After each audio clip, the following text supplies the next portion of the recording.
তোমাদের তো আগের দিনই বলেছিলাম যে পুজোতে আমি কি কি শাড়ি নিয়েছি সেই কালেকশনগুলো নিয়ে আসবো। নিয়েছিলাম তো অনেকগুলো শাড়ি, কিন্তু তার মধ্যে থেকে আমি বেস্ট 3টেকে চুজ করেছি, আর সেগুলোই তোমাদেরকে আজকে দেখাবো। আর শুধু শাড়িই নয়, শাড়িগুলোর সঙ্গে কি কি জুয়েলারি পরবো ভেবেছি সেগুলোও দেখাবো। প্রথমেই দেখাই এই পার্পেল আর গ্রিন কালার কম্বিনেশনের ওপরে বেনারসি সিল্কটা। শাড়ির মেটেরিয়ালটা তো ভীষণ সফট, আর পুরো শাড়িটাতেই এরকম পার্পেল বেসের ওপর গোল্ডেন প্রিন্টেড সুন্দর কাজ করা রয়েছে। আর আঁচলটাতে বটল গ্রিন আর গোল্ডেন কম্বিনেশনে কাজ রয়েছে। শাড়িটার ব্লাউজ পিসটাও আমি করিয়েছি, কিন্তু যেহেতু ওটা এখনো টেলারের কাছে আছে তাই তোমাদেরকে দেখাতে পারলাম না। আর এই শাড়িটার সঙ্গে যে জুয়েলারিটা পরবো বলে ভেবেছি সেটা হলো এটা আমি গড়িয়াহাট থেকে নিয়েছিলাম। জুয়েলারির ডিজাইনটা আমার ভীষণ ভালো লেগেছিল। এটা শুধু এই শাড়ির সঙ্গেই নয়, দেখো যে কোনো শাড়ির সঙ্গেই কিন্তু বেশ ভালো যাবে। নেক্সট এই ডুয়েল টোনের গ্রিন শাড়িটা, আর এই গ্রিন কালারটাও কিন্তু একদম অন্যরকম।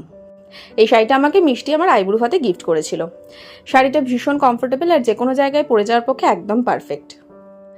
শাড়িটার অল ওভারে একই রকমেরই কাজ আছে, তাই পুরোটা খুলে আর দেখালাম না, যদিও আমি ছবিতে অ্যাড করে দেবো, তোমরা দেখো।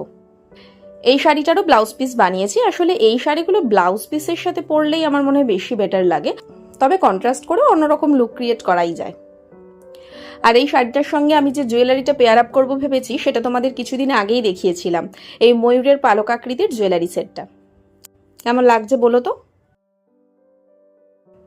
আর লাস্টে আমার সব থেকে পছন্দের এই ল্যাভেন্ডার টিস্যু সিল্কটা রয়েছে। শাড়িটা কিন্তু ভীষণ সফট, স্মুথ অ্যান্ড এলিগেন্ট।